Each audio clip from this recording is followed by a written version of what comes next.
Ethan Walsh thought he had it all figured out. $1 million empire, a picture-perfect wedding just 2 weeks away, and a carefully polished life that looked flawless from every angle. But when he walked into that television studio for what should have been a simple interview, everything he thought he knew shattered in an instant. The woman behind the camera was Maya Carter, the one who got away, the one he'd walked out on 7 years ago without looking back. And standing beside her was a 6-year-old boy with curly dark hair and eyes that mirrored Ethan's own, clutching a wooden toy plane that Ethan had carved with his own hands a lifetime ago. What happened next would force Ethan to choose between the perfect lie he'd been living and a messy, beautiful truth he never knew existed, a choice that would cost him everything he thought mattered and give him everything he never knew he needed.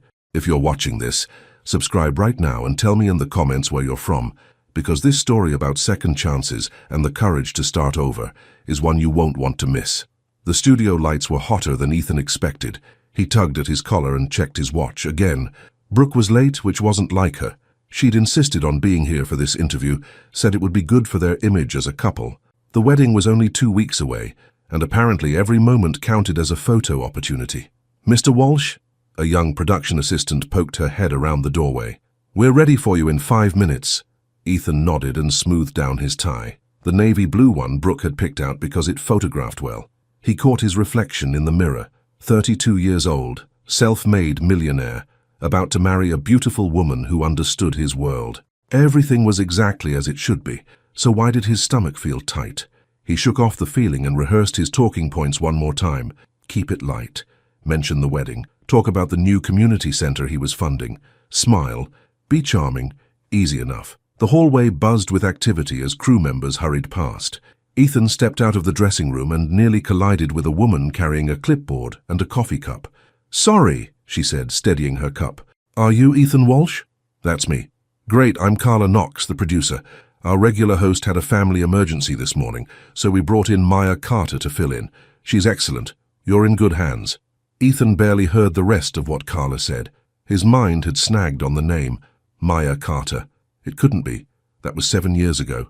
Different city, different life. "Mr. Walsh?" He blinked. "Yes. Sorry. That's fine." Carla smiled and gestured toward the studio. "Right this way." The set was smaller than he'd imagined. A couple of chairs arranged at an angle, a low table between them, and cameras positioned around them like watchful eyes. The lights blazed down, turning everything slightly unreal, and then he saw her. Maya stood near the host's chair, reviewing notes on her phone. She wore a simple cream blouse and dark pants, her hair pulled back in a neat bun, professional, polished. Completely different from the girl he remembered in college sweatshirts and paint-stained jeans, but it was her. His chest constricted. 7 years fell away in an instant, and he was 25 again, standing in that tiny apartment, hearing words that cut through him like glass. "I can't do this anymore. You don't trust me, you don't trust us." He'd walked away, believed the lie someone else had told him, never looked back, and now she was here. Maya glanced up from her phone. Her eyes met his across the studio floor, and he watched the color drain from her face. Her hand tightened around her phone. "Ethan?" Her voice was barely audible. Before he could respond, a small figure darted out from behind one of the cameras. A boy, maybe 6 years old, dark curly hair, bright eyes, a gap-toothed smile. "Mum, can I sit over here?" Ethan's heart stopped. The child looked up at him with curiosity, head tilted slightly to one side. "Are you the man from the picture?" "Jordan, honey, go back to—" Maya's voice cracked. She moved toward the boy quickly, placing a gentle hand on his shoulder. "What picture?" Ethan heard himself ask. Jordan's smile widened. "The one in Mom's old photo box. You were holding a toy plane. She said you made it." The studio tilted slightly. Ethan gripped the back of the nearest chair. The toy plane. He'd carved it from balsa wood during finals week, spent hours getting the wings just right. Maya had laughed and kissed him, and put it on her bookshelf like it was made of gold. "Jordan." Maya's voice was firmer now. "Please go sit with Carla. We need to start soon." The boy obeyed, but not before giving Ethan another long, curious look. Ethan couldn't move, couldn't breathe. He stared at Maya, silently begging her to tell him this wasn't what it looked like. But Maya's eyes were glistening, and she looked away. "We should—" She cleared her throat. "We should take our seats." "Maya." "Not now." Her voice was barely a whisper. "Please, not now." A stage manager called out instructions. The cameras powered up. Someone clipped a microphone to Ethan's collar, but he barely felt it. He sat down across from Maya in the chair that suddenly felt like a trap. She shuffled her notes, not looking at him. "We'll start with your background, move into your philanthropic work, and then talk about your upcoming wedding. Sound good?" Her voice was steady, professional, like they were strangers, like she hadn't just shattered his entire world. "Maya, in 5, 4, 3... The stage manager counted down with her fingers, then pointed. A red light flared on the camera. Maya smiled. It didn't reach her eyes. "Good morning. I'm Maya Carter, and today we're joined by entrepreneur and philanthropist Ethan Walsh. Ethan, thank you for being here. Thank you for having me." The words came automatically. His media training kicked in even as his mind reeled. "You've had remarkable success in commercial real estate development. Can you tell us about how you got started?" He talked, said something about hard work and opportunity and taking risks. The words felt like they were coming from someone else. His eyes kept drifting to where Jordan sat, swinging his legs from a tall chair next to Carla. The boy was playing with something in his hands, a small toy airplane. Ethan's throat closed. "And your wedding is coming up soon, correct?" Maya's voice pulled him back. "Yes, 2 weeks. That must be exciting." "It is." The lie tasted bitter. "Your fiancée, Brooke Alden, she's quite accomplished herself. How did you two meet?" Before he could answer, the studio door swung open. Brooke swept in, her blonde hair perfectly styled, her designer dress making a statement. She spotted him immediately and waved, her smile bright and camera-ready, even though the cameras weren't on her. She also spotted Maya. Her smile faltered for just a second before she recovered. Ethan watched Maya's shoulders tense. "I'm sorry," he said abruptly. Could we take a break?" Maya blinked. "We're in the middle of... I need a break." He stood up, pulling off his microphone. "I'm sorry, just a few minutes." He walked off the set before anyone could stop him. Behind him he heard confusion, the stage manager calling out Carla asking what happened, Brooke's heels clicking as she followed him. But all he could see was Jordan's face, those eyes, that smile. The timeline was right. The resemblance was undeniable, and Maya had never told him. Ethan found a quiet hallway away from the studio chaos. He leaned against the wall and pressed his palms against his eyes, trying to breathe. This wasn't happening. This couldn't be happening. "Ethan!" Brooke's voice echoed down the hallway. She appeared around the corner, her expression caught between concern and irritation. "What are you doing? You can't just walk off set like that." "I need a minute." "You need to get back in there. This interview is important for..." "Brooke, not now." She stopped in front of him, arms crossed. "What's going on? And who is that woman?" "Someone I used to know." "Used to know?" Her eyes narrowed. "That's Maya Carter. You dated her in college, didn't you?" He'd mentioned Maya once, years ago, in passing. He was surprised Brooke remembered. "Yes. And you didn't think to mention that your ex-girlfriend would be interviewing you today?" "I didn't know." Brooke studied him. "There's something else. What is it?" Before he could answer, Maya appeared at the end of the hallway. She'd removed her microphone too. Her face was pale but composed. "Ethan, we need to finish the interview. Or we can cancel it, your choice. But we need to decide now." Brooke looked between them. "Who's the kid?" Maya's jaw tightened. "That's what I'd like to know," Ethan said quietly. "This is not the place." Maya's voice was firm. "After the segment. We'll talk after." "Talk about what?" Brooke demanded. "What is going on?" Ethan couldn't answer. He was looking at Maya, seeing the fear and pain in her eyes, and understanding with absolute certainty that his entire life had just been turned inside out. "I'll finish the interview," he said finally. "Then we talk. Alone." Maya nodded once and walked back toward the studio. Brooke grabbed his arm. "Ethan, you're scaring me. What's happening?" "I don't know yet." He gently removed her hand. "But I need to get through this interview first." He walked back to the set before she could argue. The crew was waiting, looking uncertain. Jordan was still sitting with Carla, now coloring in a small notebook. As Ethan passed, the boy looked up and smiled. Ethan's heart cracked. The rest of the interview was torture. Ethan forced himself to focus, to answer Maya's questions, to pretend everything was normal, but his mind kept wandering to the boy sitting just off camera, to the years that had passed, to all the questions burning through him. Maya maintained her professional demeanor, but he could see the strain in the set of her shoulders, the way she gripped her notes too tightly. They were discussing the community center project when Jordan dropped something. The small toy airplane clattered across the floor and rolled to a stop near Ethan's foot. He bent down and picked it up. It was crude but careful, carved from light wood. One wing was slightly crooked. The nose had been sanded smooth. He'd made this 7 years ago, for Maya. And now her son, their son, carried it everywhere. "Sorry," Jordan called out. "It keeps falling." Ethan held it carefully, turning it over in his hands. His initials were still there, carved into the bottom. EW. "It's okay," he managed.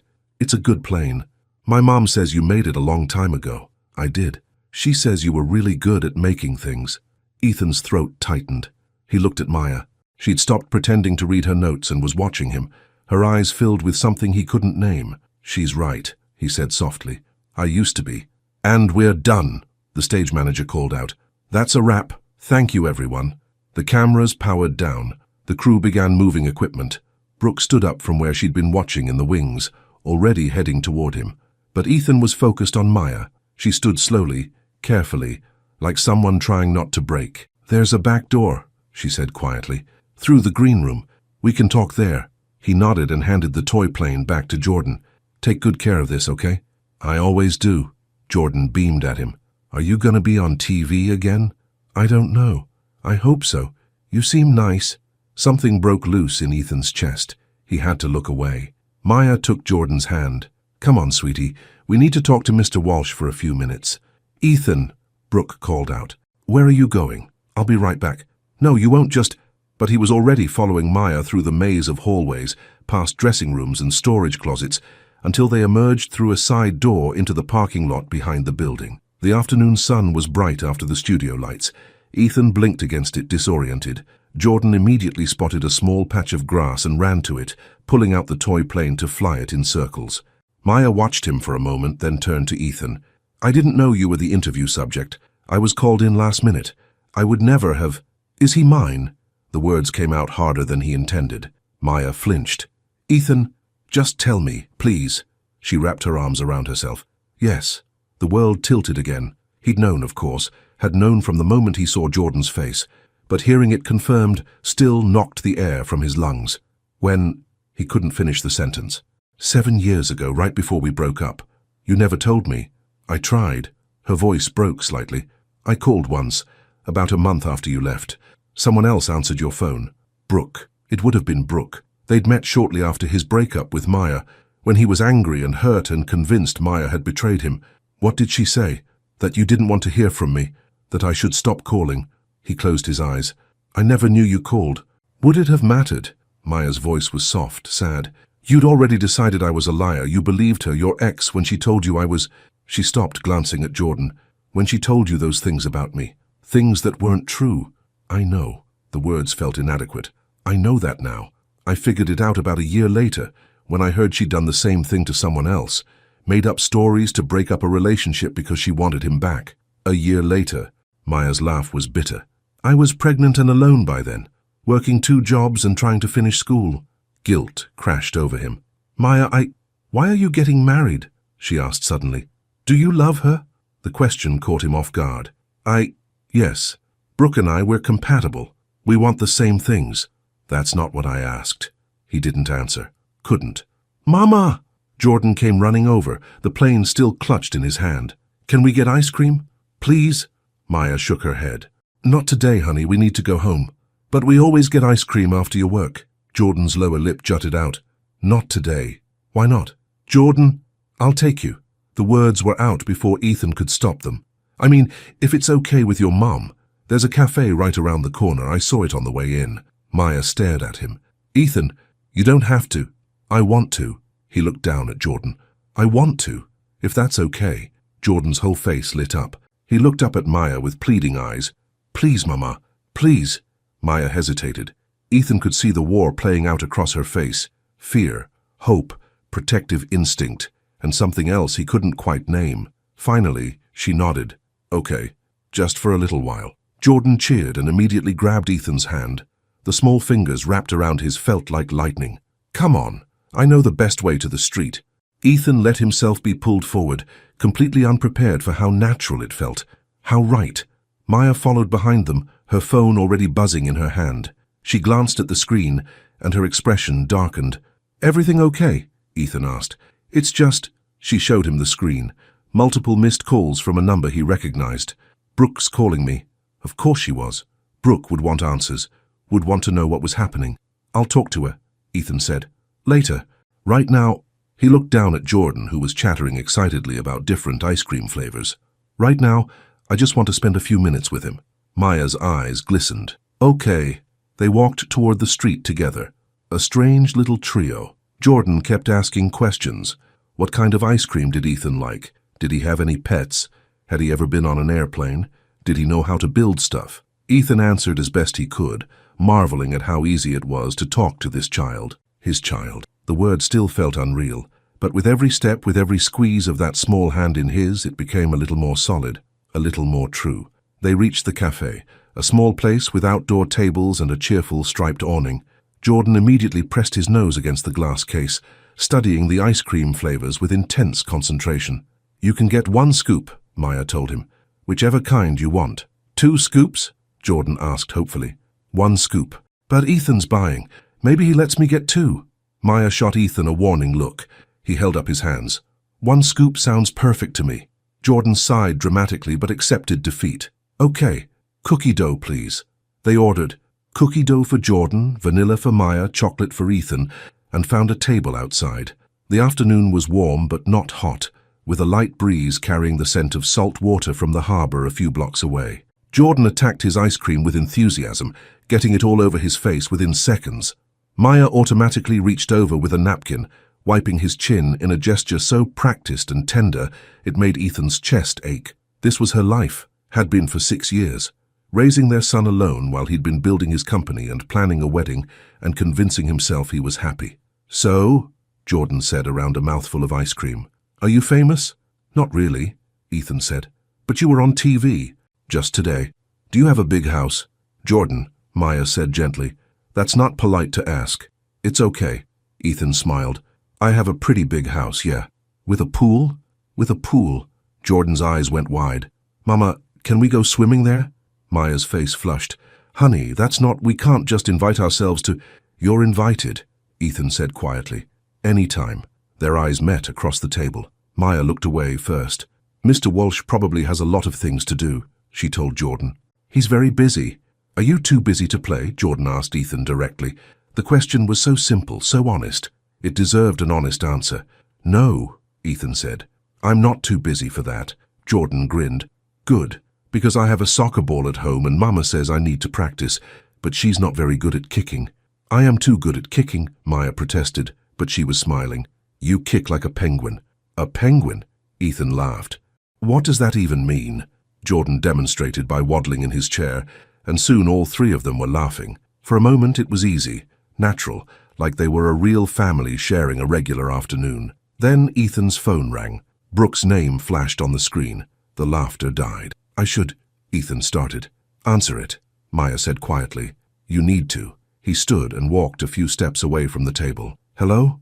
Where are you? Brooke's voice was tight with anger. You disappeared. You won't answer my texts. What is going on? I'm having ice cream with Maya and her son. Silence, then. You're what? I needed to talk to her. About things from the past. In the middle of the day? 2 weeks before our wedding? What things could possibly be that important? He glanced back at the table. Jordan was showing Maya something on his napkin, probably drawing something. Maya was nodding and smiling, but her eyes kept darting toward Ethan with worry. Her son, Ethan said slowly. He might be mine. Another silence. Longer this time. What? The timeline. It adds up. He looks like... Brooke, I need to figure this out. Figure what out? If some woman shows up with a kid claiming it's yours, you get a paternity test. You don't go out for ice cream like you're playing house. He's 6 years old. This isn't a scam. You don't know that. I do. His voice was firm. I do know that. How? Because she batted her eyes at you? Because you feel guilty about how things ended? Because I look at him and I see myself, Ethan said quietly. Because I carved a toy airplane 7 years ago and he carries it everywhere. Because, his voice cracked, because I think I just met my son. He heard Brooke's sharp intake of breath. You need to come home. Right now. We need to talk about this properly. I will. Soon. Now, Ethan. If you stay there, if you walk away from me right now to play dad to some kid you don't even know is yours, then the wedding is off. Do you understand me? His heart pounded. Brooke, I mean it. This is ridiculous. You're being manipulated, and you're too blind to see it. I'm not being manipulated. Then prove it. Come home. We'll hire lawyers, get a test done properly, figure this out like adults. But you don't get to just abandon everything we've built because of some random encounter. He looked back at the table again. Jordan was laughing at something, ice cream on his nose. Maya was wiping it away with another napkin, her smile soft and maternal. This wasn't random. This was his son, his family, the one he'd walked away from without ever knowing it existed. I need time, he said. Time for what? To think, to figure out what this means. What it means, Brooke's voice rose. It means a woman you dated 7 years ago never bothered to tell you she was pregnant. It means she's waited until right before your wedding to pop back into your life with a convenient sob story. Can't you see what she's doing? She didn't plan this. She didn't know I'd be there today. So she says, Brooke, come home, Ethan, or don't bother coming home at all. The line went dead. Ethan stood there, phone in hand, heart racing. He'd known this would be hard, had known Brooke wouldn't understand, but the ultimatum still rattled him. Walk away from Maya and Jordan, or lose the wedding, lose Brooke, lose the life he'd carefully constructed. He turned back to the table. Jordan had finished his ice cream and was playing with the toy airplane again, making soft swooshing sounds as he flew it through the air. Maya was watching Ethan, her expression guarded. He walked back and sat down. Everything okay? Maya asked carefully. No, he rubbed his face. Brooke's not happy. I understand. We should probably... She started gathering up the napkins and cups. We should go. You have things to deal with. Maya, wait. She paused. Can I see him again? Tomorrow, maybe. Or whenever you're free. Ethan, I don't think... Please. He looked at Jordan, who'd stopped playing to listen. I just found out I might have a son. I can't just walk away. Not again. Maya bit her lip. He could see her fighting with herself, weighing risks and possibilities. Finally she nodded. Okay, tomorrow. There's a park near my apartment. We go there most Saturdays. You could, if you want, you could meet us there. Around 10? I'll be there. Jordan perked up. You're coming to our park? Really? Really? Can you push me on the swings? Mama tries, but her arms get tired. Hey, Maya protested, but she was smiling again. I can definitely push you on the swings, Ethan promised. They walked back toward the parking lot together. As they reached Maya's car, an older sedan with a child's car seat in the back, Jordan suddenly turned and hugged Ethan's leg. Thank you for the ice cream. Ethan crouched down to eye level. You're welcome. Thank you for sharing it with me. Will you really come tomorrow? I promise. Jordan beamed and climbed into his car seat. Maya buckled him in, then straightened and looked at Ethan over the roof of the car. He asks about you sometimes, she said quietly. About his dad. I've always told him you didn't know about him, that you would have been here if you'd known. Was that true? I wanted it to be. Ethan's throat tightened. It was true. It is true. She searched his face for a long moment, then nodded. Tomorrow, 10 o'clock. I'll be there. She got in the car and drove away. Ethan stood in the parking lot, watching until the car disappeared around a corner. Then he pulled out his phone and looked at the missed calls from Brooke. 17 of them. He should call her back, should go home and have the conversation she wanted, should be responsible and rational and handle this like an adult. Instead, he found himself sitting down on the curb, head in his hands, as the magnitude of everything crashed over him. He had a son, a 6-year-old boy who flew a plane Ethan had carved when he was 25 and stupid and in love. And tomorrow he'd see him again, would push him on the swings, would start figuring out what it meant to be a father to a child who'd spent 6 years without him. The wedding seemed very far away. The life he'd been building seemed very far away. All that mattered was the small hand that had held his, the gap-toothed smile, the simple question, will you really come tomorrow? Yes, Ethan whispered to the empty parking lot. I'll really come. And for the first time in 7 years, something that felt like hope cracked open in his chest. Maya's hands shook as she unlocked her apartment door. Jordan was still chattering about the ice cream, about Ethan, about tomorrow at the park. She made appropriate sounds in response, but her mind was spinning. What had she just done? She'd let Ethan back into their lives. After 6 years of building a safe, stable world for Jordan. After 6 years of protecting herself from the man who'd broken her heart so completely, she'd thought it might never heal.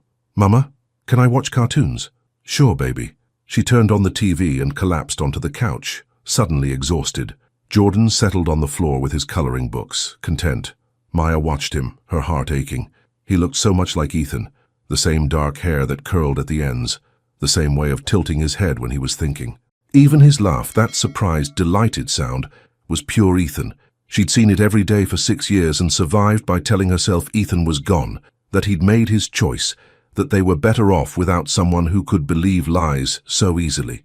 But the look on his face today, the shock, the pain, the genuine confusion when he'd asked if she'd tried to contact him, he really hadn't known she'd called. Her phone buzzed. She looked at the screen and her stomach dropped. Marcus.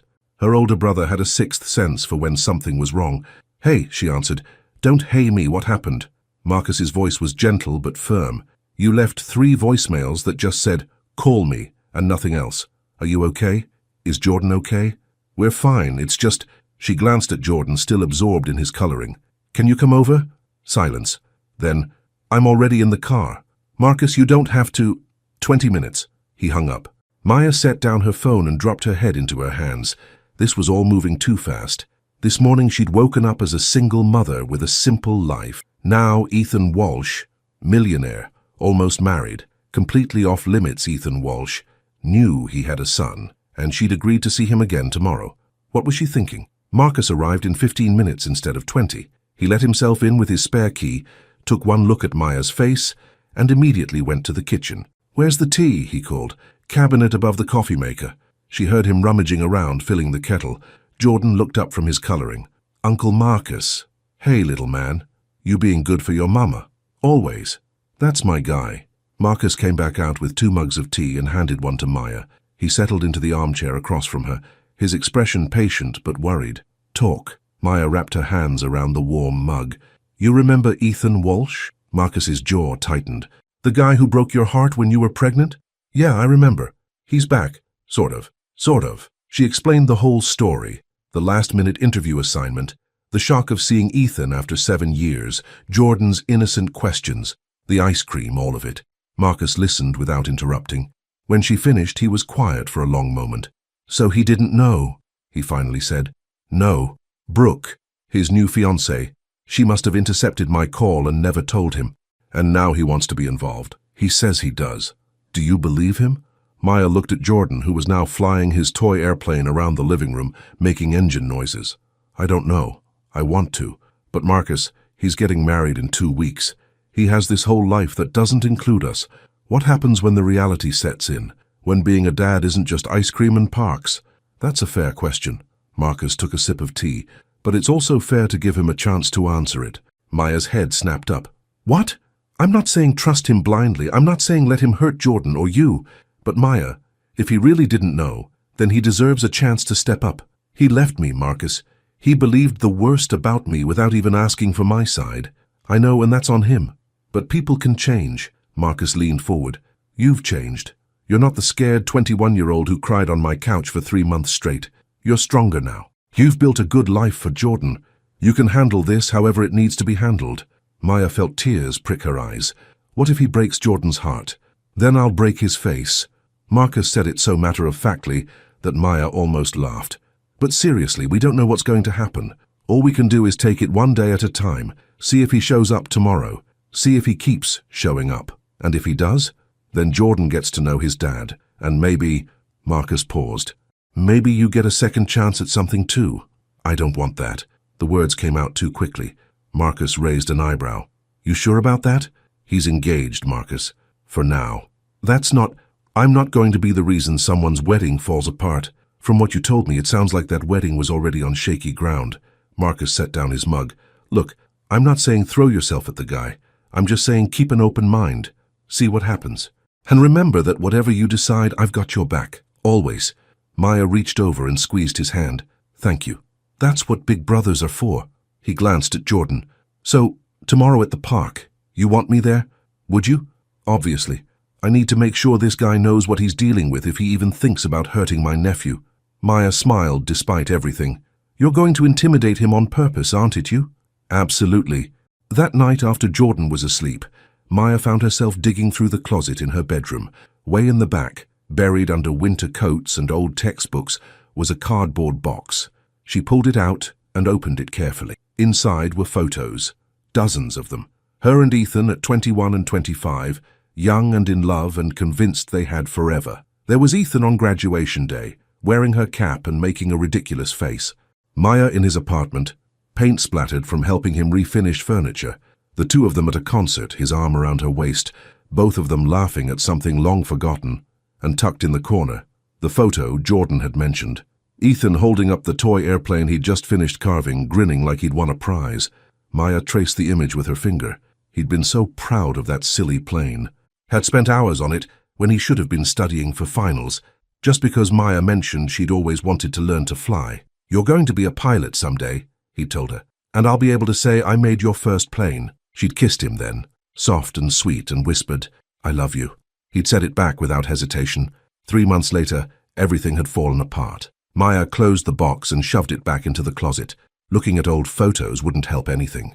What mattered now was protecting Jordan, making sure that if Ethan was going to be part of their lives, he was committed, real, not just caught up in the emotion of a shocking discovery. She checked on Jordan one more time before bed. He was sprawled across his mattress, the toy airplane clutched in one hand even in sleep. "Please don't let him hurt you," Maya whispered. "Please let this be real." But she wasn't sure if she was talking about Jordan or herself. Ethan didn't go home. He couldn't face Brooke yet. Couldn't face the questions and accusations and the perfectly reasonable demand that he get a paternity test before upending his entire life. Instead, he drove to his office. The building was mostly empty on a Friday evening. Just a few workaholics still hunched over their computers. He unlocked his door and collapsed into his chair, staring at nothing. Jordan was his son. The truth of it was absolute, undeniable. He'd known it the moment he saw the boy's face. Everything else, the DNA test Brooke would insist on, the legal arrangements, the logistics, all of that was just formality. Jordan was his son, and he'd missed 6 years. First steps, first words, birthdays, Christmases, scraped knees and bedtime stories, and all the tiny, irreplaceable moments that made up a childhood. Gone. His phone buzzed. Another text from Brooke. "We need to talk. Now." He should respond, should explain, should do something other than sit here in the dark, drowning in regret. Instead, he opened his laptop and searched for Maya's name. He found her quickly, social media profiles set to mostly private, but her professional page was public. She worked as a freelance journalist and TV host, apparently, had a degree in communications, wrote pieces about community issues, local politics, small human interest stories. She'd finished school, had built a career, all while raising Jordan alone. He kept scrolling and found a photo from 2 years ago, Maya and Jordan at a park, both laughing, Jordan's gap-toothed smile bright in the sunshine. The caption read, "Best day ever with my best guy." No mention of a father, no other adults in the photos he could see, just Maya and Jordan against the world. Ethan closed the laptop and pressed his palms against his eyes. "What have I done?" he whispered to the empty office. His phone rang. Brooke again. This time he answered. "Where are you?" she demanded immediately. "My office." "Your office, Ethan, what is going on?" "I needed space to think." "Think about what?" "About whether you're going to throw away everything we have because some woman—" "Don't." His voice came out sharper than intended. "Don't talk about her like that." Silence. Then, "You're defending her." "I'm defending the mother of my child." "You don't know that he's yours." "Yes, I do." "A DNA test." "Will confirm what I already know," Ethan interrupted. "Brooke, I saw him. He looks exactly like me. He carries around a toy I made 7 years ago. The timing is perfect. He's mine." "So what does that mean?" Brooke's voice cracked slightly. "What does that mean for us, for the wedding?" Ethan rubbed his face. "I don't know." "You don't know?" "Ethan, we're supposed to get married in 2 weeks. We've sent invitations, booked venues. My dress is ready." "And you don't know?" "I just found out I have a 6-year-old son. I need time to process that." "How much time?" "I don't know that either." He heard her breathing, fast and shallow. When she spoke again, her voice was cold. "I told you what would happen if you didn't come home today. If you chose them over me. I'm not choosing anyone over anyone. I'm trying to figure out how to be a father to a child I didn't know existed. And what about being a husband to me?" The question hung in the air. Ethan stared at the photo of Brooke on his desk, a professional headshot, perfectly styled, her smile confident and controlled.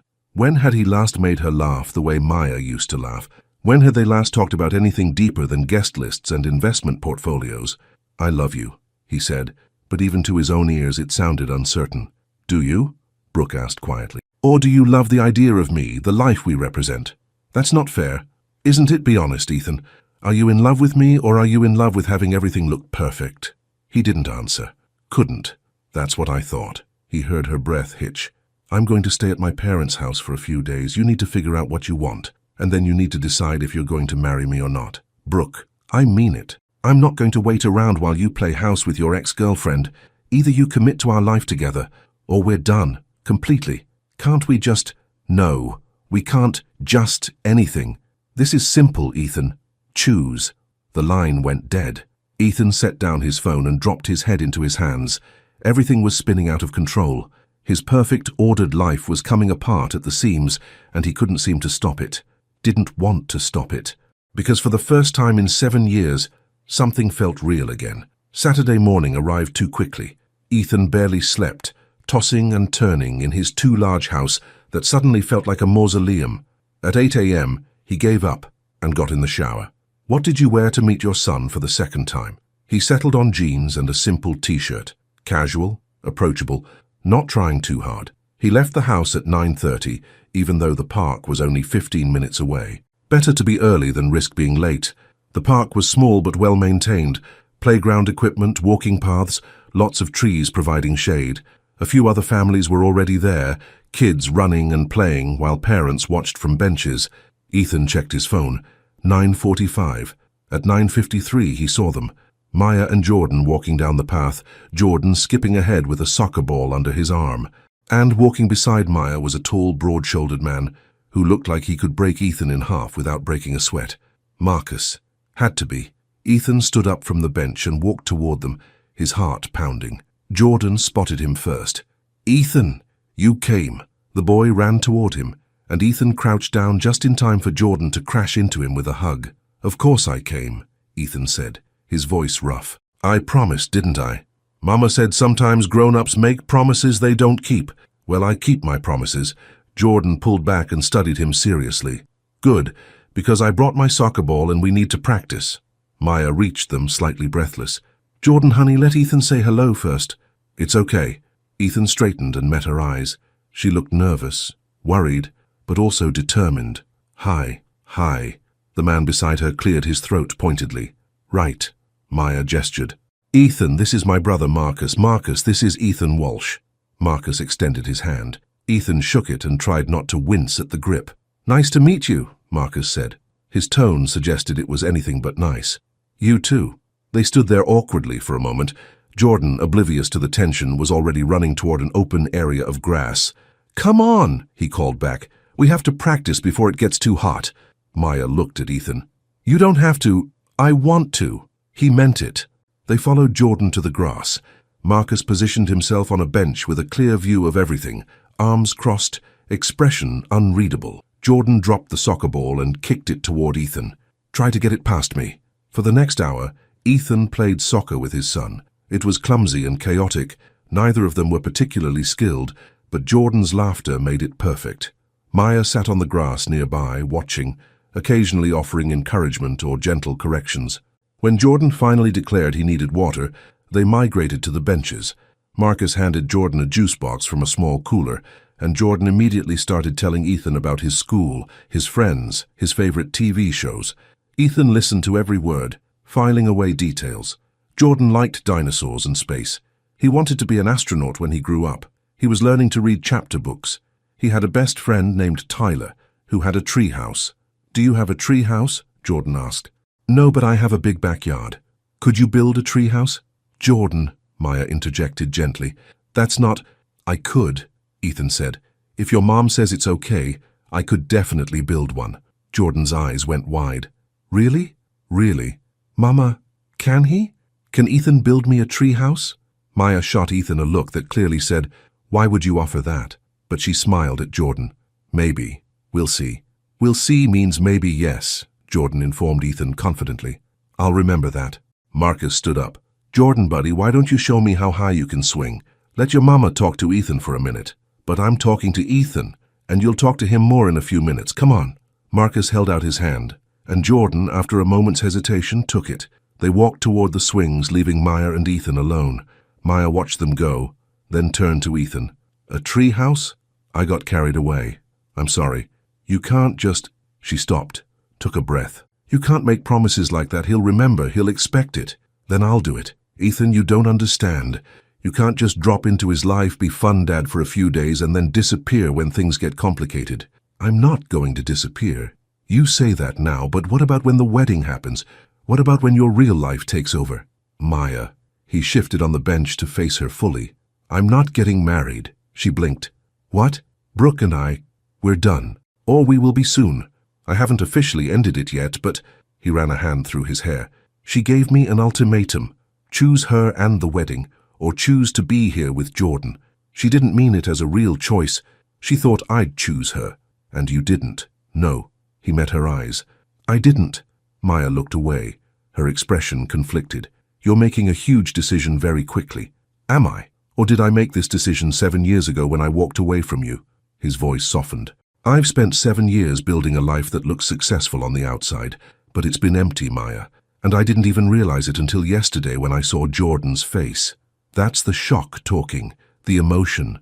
When it wears off, it won't wear off. He's my son. You don't know that for certain. Yes, I do. But if you need proof, we can do a DNA test. We should do one anyway for legal reasons. Child support, custody arrangements, all of that. Maya's jaw tightened. I don't want your money. I know, but he's entitled to it. And I want to contribute. I want to be involved, Maya, really involved. Not just weekend visits and birthday checks. What does that even mean? I don't know yet. I'm making this up as I go. He leaned forward, desperate for her to understand. All I know is that I missed 6 years. I'm not missing anymore. Whatever it takes, whatever I have to change or sacrifice or figure out, I'm doing it. Maya searched his face for a long time. Finally, she nodded slowly. Okay, but we do this my way, slowly, carefully. Jordan's heart is on the line here. I know. And mine is too. The admission was quiet, vulnerable. It made Ethan's chest tighten. I won't hurt either of you, he promised. Not again. I want to believe that. Her voice cracked slightly. I really do. Before he could respond, Jordan came running back over, breathless and excited. Ethan, Uncle Marcus says you used to play basketball in college. Is that true? Ethan glanced at Marcus, who shrugged innocently. Yeah, that's true. Can you teach me? I thought you wanted to play soccer. I want to play everything, Ethan laughed. Okay, we'll play everything. Jordan cheered and grabbed his hand. Come on, the basketball court is over there. As Jordan pulled him toward the courts, Ethan looked back at Maya. She was watching them with an expression he couldn't quite read. Hope mixed with fear, affection mixed with pain. He wanted to fix that look, wanted to prove he could be trusted, wanted to build something real with her and Jordan, something that would last. But he knew it wouldn't be easy, knew he'd have to earn it. So he let Jordan lead him to the basketball court, and he played. And when Jordan laughed, that bright, unfiltered sound of pure joy, Ethan felt something click into place inside him. This was what mattered. This was real. Everything else could wait. They spent the whole morning at the park. Basketball, then back to soccer. Then Jordan wanted to try the monkey bars. Ethan lifted him up, spotted him, caught him when he slipped.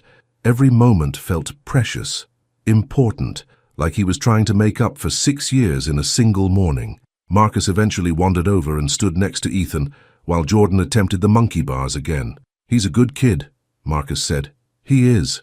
Maya did that. Raised him right, all by herself. I know. You hurt her pretty bad back then. Ethan nodded, not looking away from Jordan. I did. You planning to hurt her again? No, because if you do, I'll make sure you regret it. Ethan finally turned to face him. Marcus wasn't smiling, but his expression wasn't entirely hostile either. I believe you, Ethan said, and I don't blame you for threatening me. If I had a sister, I'd do the same thing. Marcus studied him for a moment. The wedding. You really calling it off? Yes. That's a big move. Expensive, public, embarrassing. I don't care. Why? Ethan looked back at Jordan, who'd successfully crossed 3 rungs and was beaming with pride. Because I'd rather be embarrassed than live a lie. Because I already lost 6 years with him, and I'm not losing any more. Because, he paused, because when I look at him, I feel like I'm finally doing something that matters. Marcus was quiet for a beat. Then he clapped Ethan on the shoulder. All right, you get one chance. Don't waste it. I won't.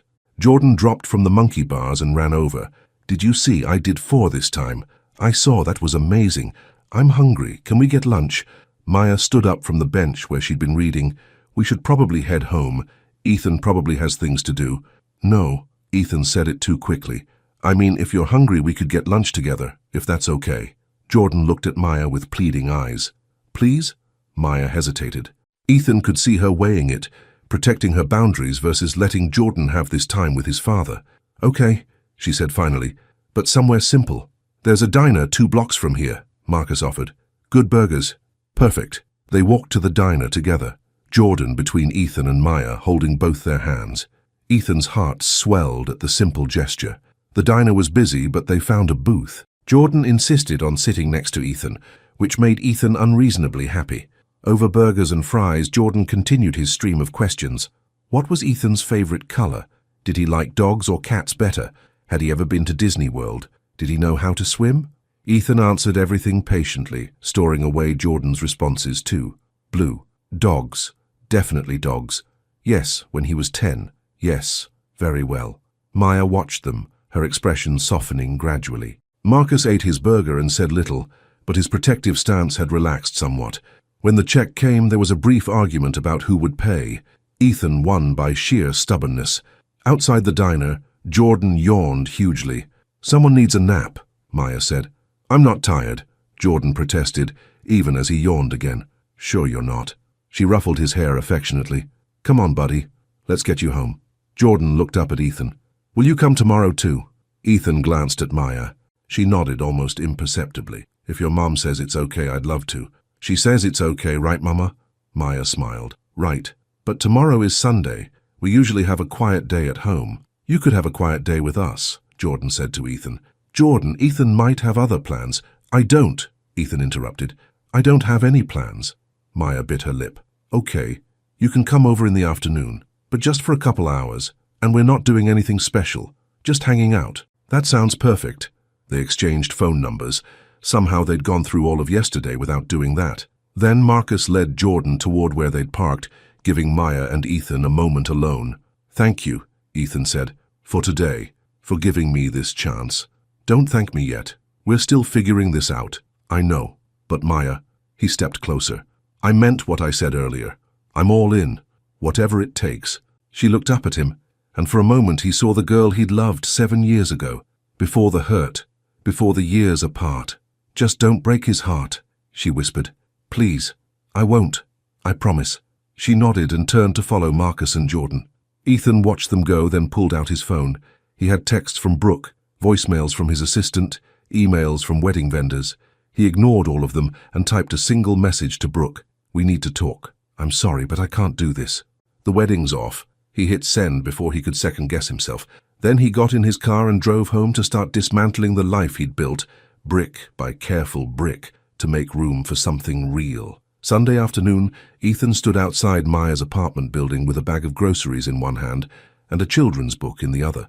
He'd spent an hour at the bookstore that morning, reading picture books about space and dinosaurs, until he found one that seemed perfect. He checked the apartment number Maya had texted him and climbed the stairs to the 3rd floor.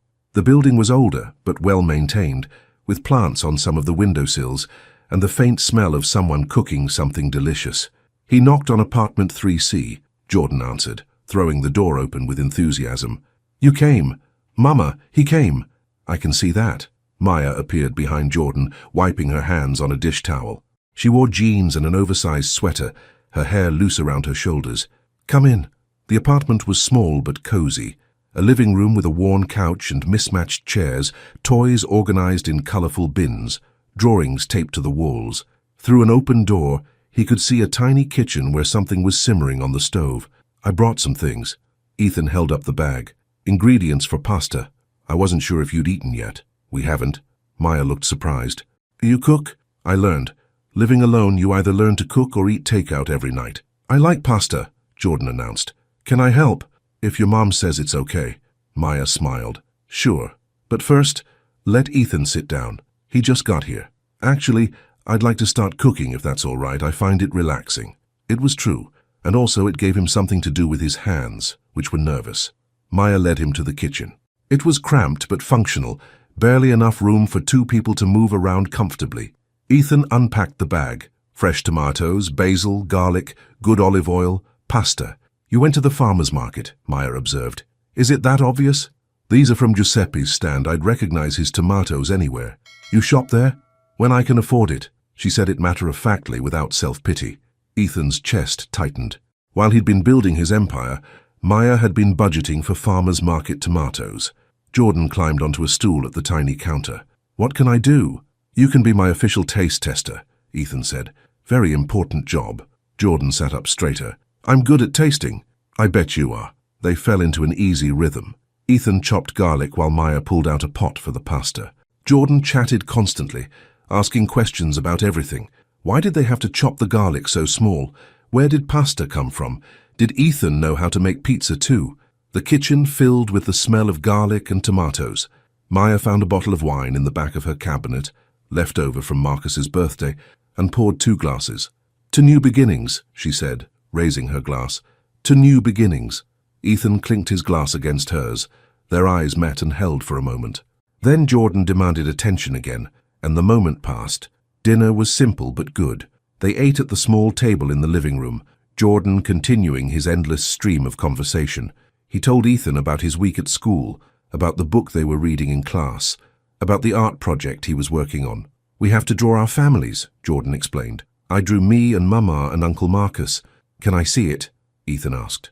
Jordan jumped up and retrieved a piece of paper from his backpack. The drawing was typical 6-year-old art, stick figures with oversized heads and bright colors everywhere. Maya was in the middle, tall and smiling. Jordan stood next to her, holding her hand. Marcus loomed on the other side, protective, and in the corner, barely there, was another figure, smaller, fainter, like an afterthought or a wish. Who's that? Ethan pointed to it. Jordan's expression became serious. That's my dad. I don't know what he looks like, so I just drew him small. Like he's far away. Ethan couldn't speak. Maya's eyes filled with tears. Jordan looked between them, confused. Did I do something wrong? No, baby. Maya's voice was thick. You didn't do anything wrong. Your drawing is perfect, Ethan managed. Really perfect. Jordan brightened. Do you want to help me with my homework after dinner? We have to practice reading. I would love that. After the dishes were cleared, Jordan insisted on helping, carefully carrying plates to the sink. They settled on the couch. Jordan squeezed between Ethan and Maya, a beginning reader book open on his lap. He read slowly, sounding out words, occasionally asking for help. Ethan found himself completely absorbed, marveling at how smart his son was, how determined to get every word right. When Jordan stumbled over especially, Ethan helped him break it down into parts. Especially. Say 4 pieces. Especially, Jordan repeated. That's a big word. You'll know lots of big words soon. Will you teach me more? Anytime you want. Jordan finished the book and closed it with satisfaction. I did good, right? You did great, Maya said, kissing the top of his head. Ethan, do you want to see my room? Maya started to protest. Honey, your room's a mess. But Ethan was already standing. I'd love to see your room. Jordan's room was small, but clearly his kingdom. Toys everywhere, drawings covering the walls, a bed shaped like a race car, and an entire shelf dedicated to books and stuffed animals. This is my favorite dinosaur. Jordan held up a plastic T-Rex. His name is Rexy. Very creative, I know. Ethan laughed. I think Rexy is a perfect name. And this is my spaceship. Jordan pointed to a model hanging from the ceiling. Uncle Marcus helped me build it. Ethan looked at all of it, the evidence of a childhood he'd missed, and felt the weight of it settle on his shoulders. You have a great room, he said quietly. It's kind of small. Mama says maybe when I'm bigger we'll get a bigger place. Jordan climbed onto his bed. Do you have a big house? Yeah, pretty big. With lots of rooms. More than I need, honestly. Jordan was quiet for a moment, playing with Rexy. Then he asked, Are you my dad? Ethan's heart stopped. He glanced at the doorway. Maya was standing there, having followed them. Her face was pale. He sat down on the edge of Jordan's bed. Why do you ask that? Because you look like me. And Mama gets sad when she looks at you sometimes. And yesterday at the park I heard Uncle Marcus call you my father when he thought I wasn't listening. Smart kid. Too smart for his own good, maybe. Ethan looked at Maya. She gave him a tiny nod. He turned back to Jordan. Yes, I'm your dad. Jordan's expression didn't change much. He just nodded, like Ethan had confirmed something he'd already known. Okay. Okay? Yeah, I figured. Jordan tilted his head. Why weren't you here before? Because I didn't know about you. If I had known, I would have been here, I promise. But you're here now. Yes, and I'm not going anywhere. Jordan thought about this. Does that mean you'll come to my school play? It's in 2 weeks. I'm a tree. Ethan's throat tightened. I'll definitely come to your school play. And my soccer games? Every single one. And will you read to me at night sometimes? Whenever you want. Jordan smiled, that gap-toothed smile that was already becoming Ethan's favorite thing in the world. Good, because Mama's really tired sometimes and she falls asleep in the middle of the story. Hey, Maya protested from the doorway. That happened 1 time. 3 times, Jordan corrected. Okay, 3 times. But in my defense, you wanted to read the same dinosaur book over and over. Jordan giggled and launched himself at Ethan in a hug. I'm glad you're my dad. Ethan wrapped his arms around his son, his eyes burning. I'm glad too. So glad, Jordan. When Jordan finally pulled back, he yawned hugely. I'm sleepy now. Then let's get you ready for bed, Maya said. Say goodnight to Ethan. Will you be here tomorrow? Ethan looked at Maya. She nodded. Not tomorrow. I have some work things to handle. But how about Tuesday after school? We could go to the park again. Okay, but don't forget. I won't forget. I promise. Maya ushered Jordan toward the bathroom for teeth brushing. Ethan stood in the tiny room, surrounded by evidence of the life he'd missed, and felt something shift inside him. This was real. This was his family. He walked back to the living room and sat on the couch, suddenly exhausted. The emotional weight of the past 2 days was catching up with him. Maya returned 15 minutes later. He's out like a light. Usually takes longer, but I think he wore himself out being excited all day. Maya, Ethan started. You handled that really well, the dad question. I was worried he'd ask, but I didn't expect it to happen so soon. He's smart. Of course he figured it out. He is. She sat down on the other end of the couch, maintaining distance. He's the best thing in my life. I can see why. They sat in silence for a moment. Then Maya asked, Did you really call off the wedding? Yes. Officially ended it this morning. Brooke and I had a long conversation. He rubbed his face. She was hurt, angry, said I was throwing away everything we built. Were you? No. I was finally admitting that what we built wasn't real. It was pretty. It looked good, but it wasn't real. What's real then? He looked at her. This. You and Jordan. Cooking dinner in a tiny kitchen and reading homework books and hearing about school plays. That's real. Maya's eyes shimmered. Don't say things like that. Why not? Because I want to believe you. And I'm scared to. Because 7 years ago you said you loved me, and then you walked away without even listening to my side because... Her voice broke. Because I can't go through that again. And neither can Jordan. I know. Ethan shifted closer. Not touching, but near enough that she could feel his presence. I know I hurt you. I know I was a coward who believed lies because it was easier than facing the truth. I know I made the worst mistake of my life when I left you. Then why did you? Because I was 25 and stupid and scared. Because someone told me you cheated on me, and I wanted it not to be true so badly that I convinced myself it was. Because I'd watched my parents' marriage fall apart, and I was terrified of being vulnerable. He took a shaky breath. None of those are good reasons. But they're the truth. Maya wiped her eyes. I never cheated on you. Not once. Not even close. I know that now. I figured it out about a year later when I heard Sarah, my ex, had pulled the same stunt with another guy. Completely fabricated a story to break them up because she wanted him back. And when you figured it out, you didn't think to come find me. I tried, you'd moved, your number was disconnected, and... He paused. And I told myself you were better off without me, that I'd caused enough damage. You should have tried harder. You're right, I should have. He looked directly at her. I was a coward then. I'm trying not to be one now. Maya studied him for a long moment. What do you want, Ethan? Really? Honestly? I want to be Jordan's dad. Really be his dad. Not just someone who shows up for weekends and sends child support checks. I want to be there for school plays and soccer games and homework and all of it. And what about me? The question hung between them. I don't know, Ethan said carefully. I know I don't deserve a second chance with you. I know you have every right to never trust me again. But Maya, I also know that when I'm with you and Jordan, I feel like I'm finally where I'm supposed to be. She looked away. This is too fast, too much. I know. We need to focus on you and Jordan. Building that relationship, that's what matters. You're right. We can't... She gestured between them. This can't be about us. Not yet. Maybe not ever. Okay. It hurt, but he understood. Whatever you need, whatever's best for Jordan. Maya nodded, but she didn't look entirely convinced. You should probably go. It's late and I have to work tomorrow. Ethan stood. Can I come on Tuesday after school like I said? Yes, he'd be devastated if you didn't. What time does school end? 3. But I usually pick him up at 3:30 because I work until 3. What if I picked him up? We could go to the park, and then I'd bring him home to you. Maya hesitated. Ethan, I don't know if... I understand if you're not comfortable with that yet, but I'd like to spend more time with him. Real time, not just supervised visits. You're not exactly supervised now. You know what I mean. She bit her lip, thinking. Okay, but you text me when you get him and when you're on your way back, and you have him home by 5:30. Done. Thank you. She walked him to the door. As he stepped into the hallway, she called his name softly. Yeah? You're really not getting married? I'm really not. Does that mean... She stopped herself.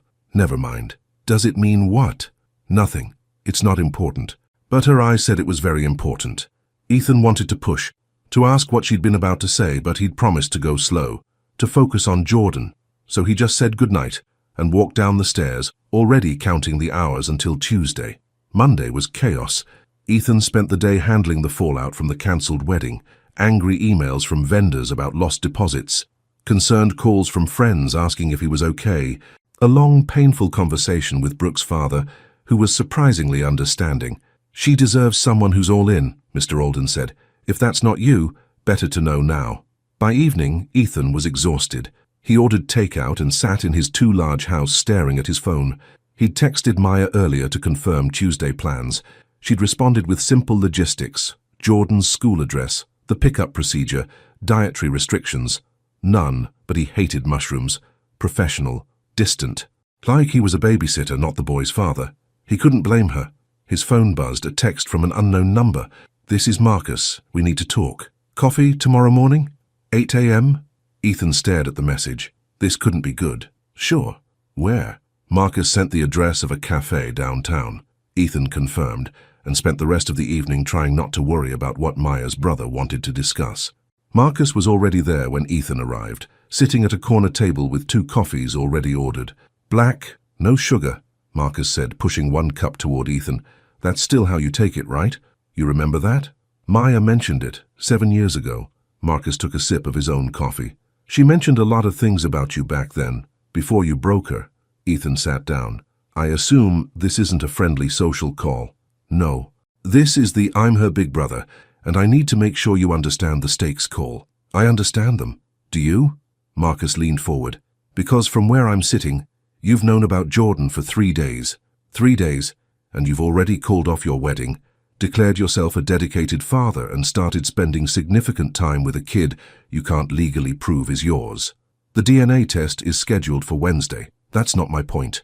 My point is, you're moving fast. Real fast. And when you moved fast 7 years ago, you also moved away, just as quickly. Ethan's jaw tightened. This is different. Is it? Or are you caught up in the emotion of discovering you have a son? The novelty of it? The romance of getting a second chance with your college girlfriend? It's not about romance, isn't it? Marcus's eyes were sharp, because I've seen the way you look at her, and I've seen the way she looks at you when she thinks no one's watching. And I'm worried that you're going to get tangled up in your feelings for Maya and forget that there's a 6-year-old kid whose whole world is about to change. I would never, not on purpose, but emotions make people stupid, Ethan. They make us make promises we can't keep and decisions we can't sustain. Ethan took a breath, forcing himself to stay calm. You're right to be worried. You're right to protect them. If I were you, I'd be saying the same things. But Marcus, I'm not going anywhere. This isn't emotion. This isn't novelty. This is my son. A son you didn't want to know about 3 days ago. A son I didn't know existed 3 days ago. Ethan's voice rose slightly. Do you think I wanted to miss 6 years? Do you think I'm happy I wasn't there for his first steps or his first words or any of it? No. But I also don't think you understand what you're signing up for. Marcus's expression softened slightly. Being a parent isn't ice cream and park visits. It's tantrums and sleepless nights and endless worry. It's putting someone else first every single day, even when you're exhausted and frustrated and just want 5 minutes to yourself. I know that, do you? Because you've never done it. You've never been there at 2 a.m. when he's throwing up. Never had to choose between paying for his school supplies or getting your own car fixed. Never had to watch him cry because other kids have dads who show up to things and he doesn't. Each word hit like a punch. You're right, I haven't done any of that, but I want to. I want to be there for all of it, the hard stuff and the easy stuff. Marcus studied him. Maya raised him alone, worked 2 jobs while finishing school, skipped meals so he could eat, cried herself to sleep more times than I can count because she was so tired and scared and alone. Ethan's chest ached. I didn't know. I know you didn't. But that's my point. You weren't there. And now you want to walk in and be super dad and make everything okay. But it doesn't work like that. Then tell me how it works. Ethan leaned forward. Tell me what I need to do to earn the right to be his father, because I'll do it, whatever it takes. Marcus was quiet for a long moment. When he spoke again, his voice was gentler. You show up, not just when it's fun, not just when you feel like it. You show up when he's sick and when he's cranky, and when you have a million other things you'd rather do. You show up consistently, reliably, for years. That's how you earn it.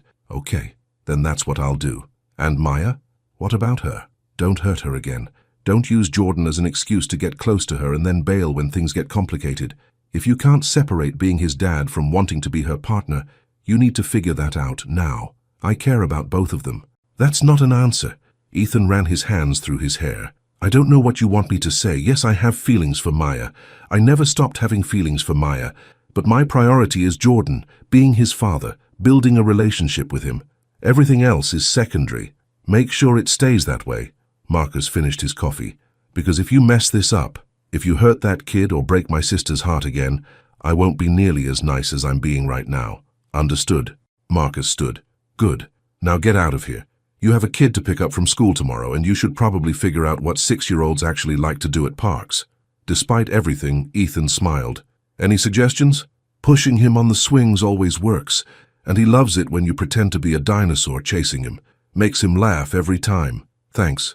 Marcus paused at the door. For what it's worth? I think you mean well. I think you're genuine.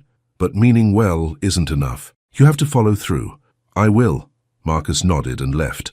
Ethan sat there for a few more minutes, finishing his coffee, thinking about everything Marcus had said. He was right. About all of it. Ethan had no idea what he was doing, had no experience being a father, was running on emotion and instinct and desperate hope, but he meant what he'd told Marcus. He would show up, every day, no matter what. Jordan deserved that much. Maya deserved that much. And maybe, if he did it right, he could earn a place in their lives. Not as an outsider trying to force his way in, but as someone who belonged there, someone who'd finally come home. Tuesday afternoon, Ethan arrived at Jordan's school 15 minutes early. He sat in his car watching the building, his stomach a knot of nerves. What if Jordan changed his mind? What if seeing Ethan at school in his regular world made everything feel too real? At 3:30, the doors opened and children poured out. Ethan spotted Jordan immediately. The dark, curly hair, the backpack almost as big as he was, the way he bounced on his toes while scanning the pickup area. When Jordan saw him, his whole face lit up. Ethan! He ran over, nearly tripping over his backpack. You really came? Of course I came. Ethan crouched down. I promised, didn't I? Tyler didn't believe me when I said my dad was picking me up today. Jordan pointed to a boy standing nearby. But here you are. My dad. The words made Ethan's throat tight. Here I am. He stood and took Jordan's backpack. Ready to go to the park? Yes. Can we get the soccer ball from your car? I have something better. Ethan led him to the car and popped the trunk. Inside was a brand new soccer ball, a kite, and a frisbee. I thought we could try all of them. Jordan's eyes went wide. All of these are for me? All of them. Whoa. Jordan carefully touched the soccer ball. This is the nice kind. The one I wanted but Mama said was too expensive. Ethan's heart clenched. Well, now you have it. They drove to the park, Jordan chattering the entire way about his day. He'd gotten a gold star in reading. His friend Tyler had shared his cookies at lunch. They were learning about the solar system in science, and Jordan was going to do his project on Mars. Because Mars is red, and red is my favorite color, Jordan explained, and also because maybe there are aliens there. Do you think there are aliens? Maybe. Uncle Marcus says anything's possible if you believe in science. Ethan smiled. Your Uncle Marcus sounds pretty smart. He is, but he can't throw a frisbee very good. Jordan looked at the frisbee in the back seat hopefully. Can you? I'm decent. Want to find out? Yeah. At the park, they started with the frisbee. Ethan threw gentle tosses that Jordan could catch, and Jordan threw wild ones that went everywhere. But Jordan's laughter was worth chasing down every errant throw. After 30 minutes, they switched to soccer. Ethan set up a makeshift goal using his jacket and a water bottle, and they took turns trying to score. Jordan was getting better. His kicks were more controlled, his aim improving. "Did you play sports when you were little?" Jordan asked during a water break. "I played basketball mostly and some baseball." "Were you good?" "Pretty good. Not good enough to go pro or anything." "What's pro?" "Professional. Like getting paid to play sports as your job." Jordan's eyes widened. "You can do that?" "Some people can, if they're really, really good." "I want to be really, really good." Jordan kicked the ball experimentally. "Then I could play sports and you could come watch me." "I'll come watch you whether you're pro or not," Ethan said quietly. Jordan grinned and ran back to the goal. They played until Jordan declared he was starving to death, which Ethan learned was 6-year-old for moderately hungry. "What do you want to eat?" Ethan asked. "Chicken nuggets." "Chicken nuggets it is." They stopped at a fast food place on the way back to Maya's apartment. Jordan ordered a kid's meal and was delighted by the toy that came with it, a small plastic dinosaur. "Look, it's like Rexy." He made the dinosaur walk across the table. "Now Rexy has a friend." "What are you going to name this one?" Jordan thought seriously. "Spike, because he has spikes on his back." Spike is a great name. As Jordan ate his nuggets and played with Spike, Ethan found himself just watching, memorizing details. The way Jordan's nose scrunched when he concentrated, the smudge of ketchup on his cheek, the pure, unself-conscious joy in his movements. This was his son, his child, part of him. "Ethan," Jordan's voice pulled him back. "Are you okay? You look sad." "I'm not sad. I'm happy." "Then why do you look like you're going to cry?" Ethan laughed. "Sometimes people cry when they're happy." "That's weird." "Yeah, it is kind of weird." Jordan wiped his hands on a napkin. "Can I ask you something? Anything? Where were you? Before you knew about me." Ethan chose his words carefully. "I was living in a different city, working a lot, building my business. I didn't know your mom was going to have a baby. If I had known, I would have been there. I promise." "Mama says you didn't know because she couldn't tell you." "That's right. Why couldn't she tell you?" "It's complicated, buddy. Grown-up stuff that's hard to explain." Jordan accepted this with a nod. "Uncle Marcus says you used to make Mama really happy before." "I hope I did. Do you think you could make her happy again?" The question was so innocent, so hopeful, it broke something open in Ethan's chest. "I'm going to try," he said honestly. "But right now, the most important thing is you and me, getting to know each other, becoming a real family." "We're already a real family," Jordan said matter-of-factly. "You're my dad. That makes us family." "You're right. It does." Jordan finished his nuggets and declared himself ready to go home. "Mama will be waiting.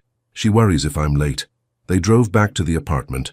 Jordan talked the whole way, telling Ethan about a movie he wanted to see, a book he was reading, a friend's birthday party coming up. "Can you come to the party with me?" Jordan asked. "It's at a place with laser tag." "When is it?" 2 Saturdays from now." "Then yes, I'll come. If your mom says it's okay." "She will. She says yes to most things now that you're here." Ethan wasn't sure what to make of that, but it made his heart beat faster. When they pulled up to Maya's building, she was sitting on the front steps, her phone in her hand. She stood as soon as she saw the car, relief flooding her face. Jordan jumped out. "Mama, we played soccer and frisbee and Ethan bought me chicken nuggets and look." He held up the toy dinosaur. "His name is Spike." Maya hugged him. "Sounds like you had a great time." "The best time." Jordan looked between them. "Can Ethan come up, just for a little bit?" Maya glanced at Ethan. He could see the hesitation in her eyes, the protective walls going up. "Just for a few minutes," Ethan said. "I want to hear about your day too." She nodded slowly. "Okay, just for a few minutes." They went upstairs. Jordan immediately launched into a detailed recap of everything they'd done, showing Maya the soccer ball and demonstrating his improved kicking technique in the living room. "Inside voice and inside behavior," Maya reminded him gently. "Save the kicking for outside." "But I want to show you. You can show me tomorrow at the park." Jordan sighed dramatically, but settled down on the couch with Spike and Rexy, making them have elaborate dinosaur conversations. Maya gestured for Ethan to follow her to the kitchen. She poured herself a glass of water and leaned against the counter. "Thank you," she said quietly, "for today. He hasn't stopped smiling since you picked him up." "It was my pleasure, really." Ethan stayed near the doorway, giving her space. "He's an amazing kid, Maya." "He is." Her voice was soft, proud. "He's everything to me. I can see that. And I promise I'm not trying to disrupt what you've built. I just want to be part of it." She studied him for a moment. "It's strange, having you here, in my home, with Jordan. 7 years ago, I used to imagine this, you meeting him, being a family. But it was always just a fantasy, something to help me get through the hard days. And now it's real. And I don't know how to handle that." She set down her water glass. "Every time I look at you with him, I see everything we could have had, and everything I had to do without. I'm sorry. I know you are, and I believe you mean it. But sorry doesn't give me back 6 years. Her eyes glistened. "Sorry doesn't erase all the nights I cried myself to sleep because I was so tired and so alone and so scared I was failing him. You didn't fail him. Look at him, Maya. He's happy and healthy and smart and kind. You did that, all by yourself. I didn't have a choice." "I know." Ethan stepped closer, carefully. "But you have one now. You can choose whether to let me be part of this. Really part of it. And I understand if you decide the answer is no. If you decide it's too risky, too hard, too painful. But Maya," his voice cracked, "please give me a chance. Let me prove I can do this." She looked at him for a long moment, tears sliding down her cheeks. "I want to. I'm just so scared." "Of what?" "Of believing in you again. Of letting Jordan believe in you. And then," she wiped her eyes, "and then watching you leave when things get hard." "I'm not going to leave." "You don't know that. You can't promise that." "Yes, I can." He took another step closer. "Maya, I called off my wedding. I'm restructuring my entire life. I'm not doing that because I'm caught up in some emotional moment. I'm doing it because I finally understand what actually matters. Jordan matters." "Yes, and so do you." She shook her head. "Don't. Please don't make this about us." "It is about us, though. All three of us. We're connected, Maya. We always have been. And maybe it's messy and complicated and scary, but that doesn't make it less real. Ethan, I'm not asking you to trust me completely right now. I'm not asking you to forgive everything. I'm just asking you to let me show up. Every day. For Jordan and for you. Let me prove I mean what I say." Before she could respond, Jordan called from the living room. "Mama, can we have spaghetti for dinner? And can Ethan stay?" Maya closed her eyes briefly, then called back, "We'll see, honey." She looked at Ethan.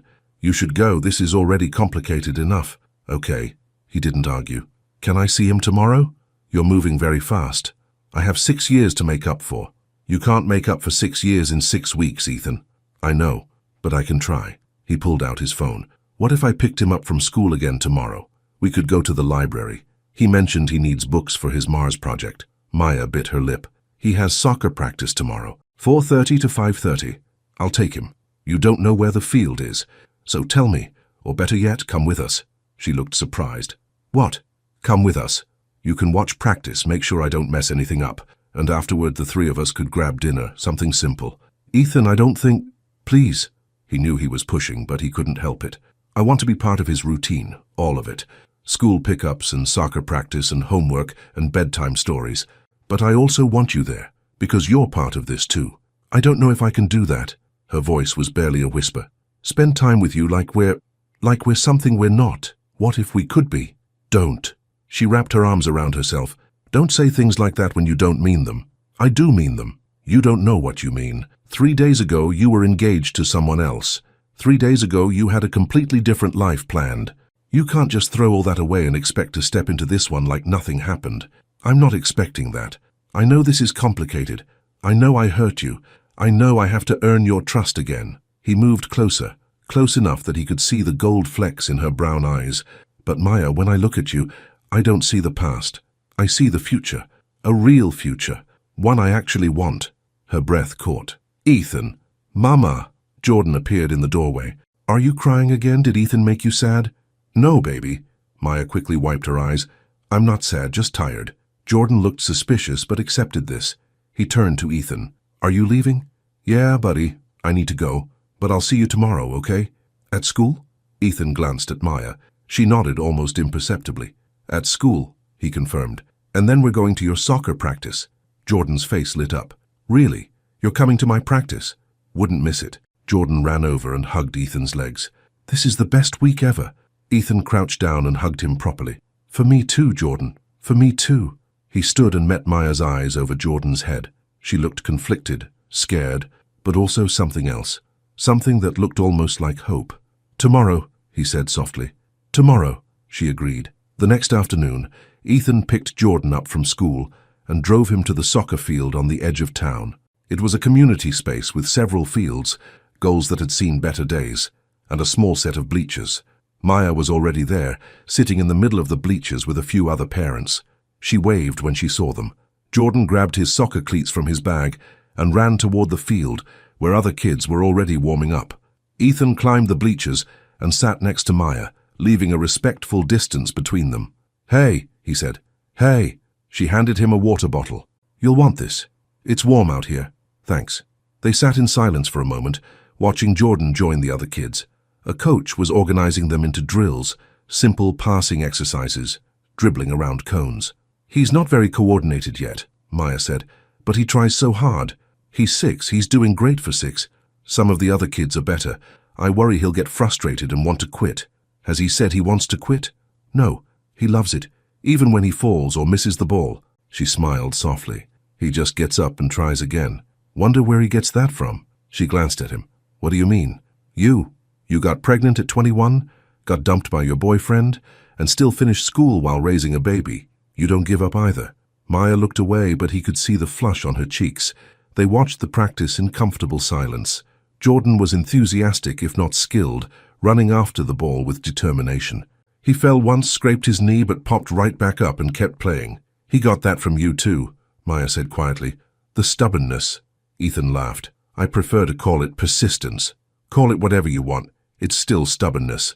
One of the other mothers leaned over. "Is this Jordan's dad?" "Maya, you didn't tell us he was coming." Maya's smile became tight. "This is Ethan. Yes, he's Jordan's father." The woman's eyes widened with curiosity. "How wonderful. Jordan talks about you all the time now. He's so excited." "I'm excited too," Ethan said honestly. The woman introduced herself as Tyler's mom, the friend Jordan had mentioned. They chatted briefly before she turned back to watch the practice. Maya leaned closer to Ethan and whispered, "That's going to be all over the parent group chat within 10 minutes. Does that bother you?" "I don't know. I've spent 6 years as the single mom, the one everyone felt sorry for. Now suddenly you're here and everyone's going to have opinions. Let them have opinions. The only opinions that matter are yours and Jordan's." She smiled slightly. "When did you get so wise?" "I'm not wise. I'm just trying not to mess this up." Practice ended at 5:30. Jordan ran over, sweaty and grinning. "Did you see me? Did you see that goal I almost made?" "I saw. You were so close." Ethan high-fived him. "Next time for sure. Coach says I'm improving. He says if I practice more I could be really good." "Then we'll practice more," Ethan promised. They walked to the parking lot together. Ethan had made a reservation at a family-friendly restaurant nearby. Nothing fancy, just a place with good food and a relaxed atmosphere. When they arrived, Jordan was delighted to discover they had crayons and paper menus to color on. He immediately started drawing while they waited for their food. Maya watched him, then looked at Ethan. "You didn't have to do this. Take us to dinner, I mean." "I wanted to. Besides, I'm hungry and I assume you are too." "I am. But Ethan, this feels like—" She stopped. "Like what?" "Like a family dinner. Like we're together. Aren't we?" "You know what I mean." He did. She meant together as in a couple, as in something more than co-parents. "Would that be so bad?" he asked quietly. "I don't know. Maybe. Probably." She twisted her napkin. "I don't want Jordan to get confused about what we are." "What are we?" "His parents, that's all. That doesn't have to be all." "Ethan, please. Look, I'm not pushing for anything. I know it's too soon. I know I have to earn your trust. But Maya—" He reached across the table and carefully, slowly placed his hand over hers. "I'm not going anywhere. And eventually, when you're ready, I'd like the chance to see if we could be something more than just Jordan's parents." She stared at their hands. She didn't pull away. "I can't think about that right now," she whispered. "It's too much." "Okay, then we won't think about it right now." He squeezed her hand gently, then let go. "We'll just have dinner, as Jordan's parents. And maybe, if you're feeling generous, as friends." She smiled slightly. "Friends? I think I can do friends." "Then friends it is." Jordan looked up from his coloring. "Are you guys done being weird now? Because I want to show you my drawing." They both laughed. The tension broke. And for the rest of the dinner, they were just 3 people sharing a meal. Easy, comfortable, almost normal, almost like a family.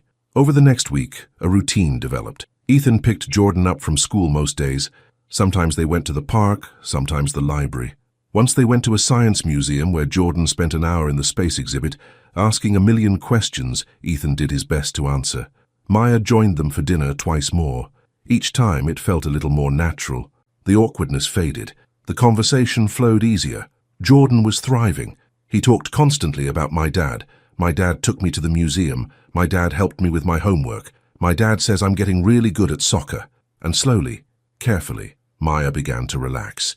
Began to trust that Ethan meant what he said, that he was really here to stay. On Friday, a week and a half after their first meeting at the studio, the DNA test results came back. Ethan had almost forgotten about it. The test itself felt like a formality. He'd never doubted Jordan was his son, but Maya had insisted they needed official confirmation for legal purposes. He opened the email while sitting in his office. The words confirmed what he already knew. 99.9% probability of paternity. Jordan was his son, officially, legally, undeniably. He forwarded the email to Maya and then called her. She answered on the second ring. I just saw it. He's mine. I know. Her voice was soft. I always knew. What happens now, legally, I mean? We figure it out, child support arrangements, custody, all of that. She paused. I have a lawyer friend who could help if you want. Okay, yeah, let's do it right. Ethan? She sounded hesitant. This doesn't change anything, does it? You being on paper as his father. What do you mean? I mean you're not going to suddenly get weird about custody or try to take him away from me or... Maya, no. God, no. I would never try to take him from you. You're his mum. You're everything to him. He heard her exhale in relief. Okay, good. I needed to hear you say it. I want shared custody eventually, real 50-50 if possible, but that's something we build toward, not something I demand right away. He leaned back in his chair. Right now I just want to keep showing up, keep proving I'm serious. You're doing that. He asks about you constantly, gets excited every time he knows he's going to see you. Yeah? Yeah. Her voice warmed. You're good with him, Ethan, really good. I didn't expect... She stopped. Didn't expect what? I didn't expect you to be such a natural at this. At being a dad. The words settled into his chest, warm and precious. I'm just following his lead. He makes it easy. He does, doesn't he? She laughed softly. He's special. I always thought so, but I figured I was biased. You're not biased. He really is special. They were quiet for a moment. Then Maya said, So speaking of Jordan, he has his school play next week, Tuesday evening. He's very excited about you coming. I wouldn't miss it. It's at 6:30. Should last about an hour. She hesitated. It's kind of a big deal for him. He's been practicing his tree pose for weeks. Ethan smiled. His tree pose. He's tree number 3. He has to stand very still and occasionally sway in the breeze. He takes it very seriously. Then I will take it very seriously too. So I'll be there. Okay, good. Another pause. Marcus is coming too, and my mom, she's flying in for the week. She wants to meet you. Ethan's stomach flipped. Your mom wants to meet me? Don't sound so terrified. She's actually really nice. She just also happens to be protective of her grandson and the daughter who raised him alone. So I should expect a shovel talk similar to Marcus's. Probably worse. My mom doesn't hold back. Great. Looking forward to it. Maya laughed. You'll be fine. Just be yourself. The version of yourself you are with Jordan, not the millionaire businessman version. There's a difference? You know there is. When you're with Jordan, you're real. You're not performing or trying to impress anyone. That's the version my mom needs to see. Okay, real version, got it. And Ethan? Her voice softened. Thank you for all of this, for showing up, for being patient with me. You don't have to thank me. I do, though, because I know this isn't easy. I know I'm not making it easy. Maya, you're protecting your son and yourself. I don't blame you for that. I'll earn your trust however long it takes. He heard her breath catch. I'm starting to believe you mean that. I do mean it. I know. She was quiet for a moment. I should go. Jordan will be home from Marcus's soon, and I need to start dinner. Okay? I'll see you Tuesday? Tuesday, 6:30. Don't be late. I won't be. They hung up. Ethan sat in his office, staring at the DNA results on his screen, and felt something shift inside him. This was real. This was his life now. Not the empty success he'd been chasing, not the perfect image he'd been trying to project. This. Maya and Jordan, showing up, being present, choosing love over fear. For the first time in 7 years, he felt like he was exactly where he was supposed to be. Tuesday evening arrived too quickly. Ethan stood in his closet, trying to decide what to wear to a first-grade school play. Too formal would be weird. Too casual might seem like he didn't care. He settled on dark jeans and a button-down shirt. Nice, but not overdone. He arrived at the school at 6:15, giving himself extra time. The parking lot was already full of families. Inside, the hallways were decorated with children's artwork and handmade posters advertising the play. He found the auditorium and scanned the crowd. Maya waved from the third row. She'd saved him a seat between her and an older woman who had to be her mother. Same warm brown eyes, same gentle smile. Ethan. Maya stood as he approached. "This is my mom, Diane." "Mom, this is Ethan Walsh." Diane looked him up and down, her expression unreadable. Then she extended her hand. "So you're the man who broke my daughter's heart and missed 6 years of my grandson's life." "Mom," Maya hissed. "It's okay," Ethan said, shaking Diane's hand. "Yes, ma'am, I am, and I'm sorry for both of those things, more sorry than I can express." Diane studied him for a long moment. Then she nodded and sat back down. "We'll talk after the play. For now, sit. It's about to start." Ethan sat between Maya and her mother, feeling like he was being evaluated from both sides. Marcus sat on the other side of Diane, shooting Ethan a look that clearly said good luck. The lights dimmed. The curtain opened. A group of first graders filed onto the stage, dressed in various costumes. Animals, trees, clouds, the sun. And there was Jordan, third tree from the left, wearing brown pants and a green shirt with paper leaves taped to his arms. He spotted them in the audience and his whole face lit up. He waved enthusiastically, breaking character completely. Maya waved back, laughing quietly. The play was exactly what you'd expect from 6-year-olds. Sweet, chaotic, mostly incomprehensible. Kids forgot their lines. One cloud wandered off stage mid-scene. A butterfly spent the entire time picking his nose. But Jordan stood perfectly still in his tree pose, swaying gently whenever the narrator mentioned wind. He took his role seriously, just like Maya said. When the play ended, the kids took a bow. Jordan looked right at their row and grinned so wide it made Ethan's chest ache. "He was perfect," Diane whispered. "My perfect little tree." "He really was," Ethan agreed. After the play, families gathered in the hallway. Jordan came running out, still wearing his tree costume, and launched himself at Maya. "Did you see me? I didn't move even once." "You were amazing, baby." Maya kissed the top of his head. "The best tree in the whole forest." "Grandma, did you see?" Jordan turned to Diane. "I saw, my love. You made me so proud." Diane hugged him, then gently turned him toward Ethan. "And did you see that your dad came too?" Jordan's eyes found Ethan's. "You came." "Of course I came. You invited me, remember?" "I know, but—" Jordan's voice dropped to a whisper. "Tyler's dad said maybe you wouldn't come. That new dads sometimes don't show up for stuff." Ethan crouched down to Jordan's eye level. "Tyler's dad doesn't know me, and he doesn't know that I promised you I'd be here. I keep my promises, Jordan. Always." Jordan studied him seriously, then nodded. "Okay, good." Then his smile returned. "Did you think I was a good tree? The best tree I've ever seen. Better than real trees? Way better than real trees." Jordan giggled and hugged him. Over the boy's head, Ethan met Maya's eyes. She was crying. Happy tears, he thought. Maybe. Diane cleared her throat. "All right, family meeting. We're all going to get ice cream and celebrate Jordan's theatrical debut. No arguments." They piled into cars, Marcus and Diane in one, Maya, Jordan, and Ethan in another, and drove to the ice cream shop near Maya's apartment. Over enormous sundaes, Jordan recounted the play in exhaustive detail. Every moment, every line, every time someone messed up or did something funny. Diane asked Ethan questions, gentle ones at first, then sharper. What were his plans for being involved in Jordan's life? How did he plan to balance work with parenting? What happened if he got into another relationship? Ethan answered honestly. He didn't have all the answers. He was figuring it out as he went. But he was committed, completely committed. Finally, Diane sat back and looked at Maya. "What do you think?" "About what?" Maya asked. "About him. About all of this." Maya glanced at Ethan, then back at her mother. "I think he's trying. Really trying. And I think Jordan deserves to have his father in his life. And what about what you deserve?" Maya's cheeks flushed. "Mom, this isn't about me." "Of course it's about you. You're part of this too." Diane looked at Ethan. "My daughter spent 7 years rebuilding herself after you left. 7 years learning to be happy again.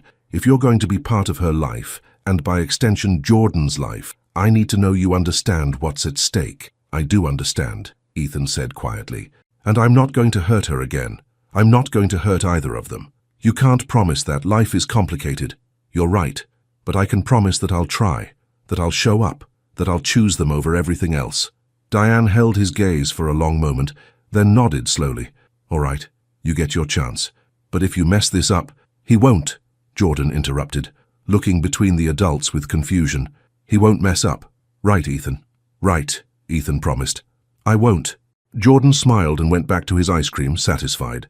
Later, after they'd dropped Diane and Marcus at Diane's hotel, Ethan walked Maya and Jordan up to their apartment. Jordan was fading fast, his eyes drooping as he clutched Spike and Rexy in each hand. Someone's tired, Maya observed. I'm not tired, Jordan mumbled, then yawned hugely. Sure you're not. She unlocked the door. Say goodnight to Ethan. Jordan turned and hugged Ethan's legs. Thank you for coming to my play. Thank you for inviting me. Can you come read to me tomorrow? Ethan looked at Maya. She nodded.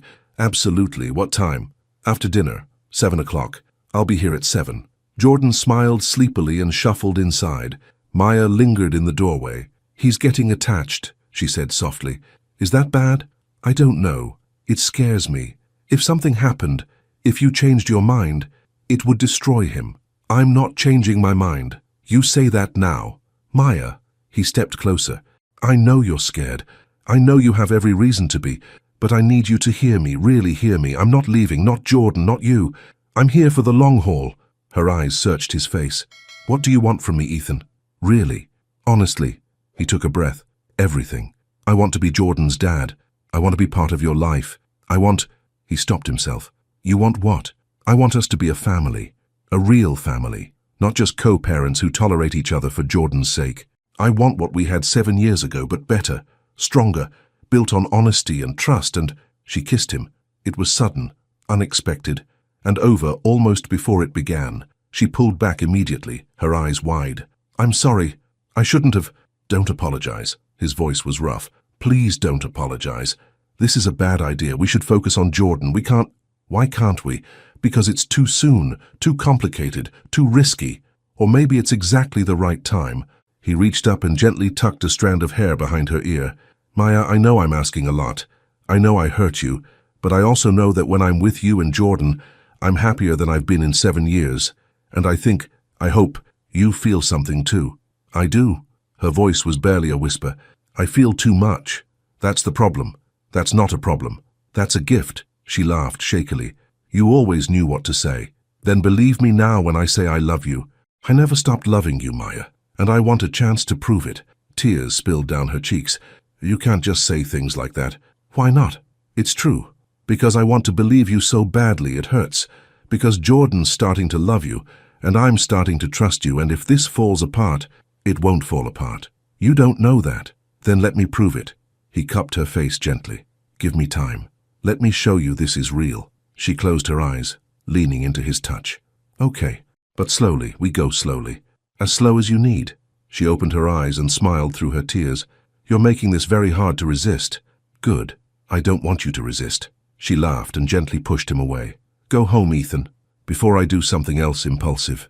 I'll see you tomorrow, 7 o'clock. 7 o'clock, she confirmed. He walked down the stairs, his heart pounding, his lips still tingling from that brief, perfect kiss. He'd meant every word.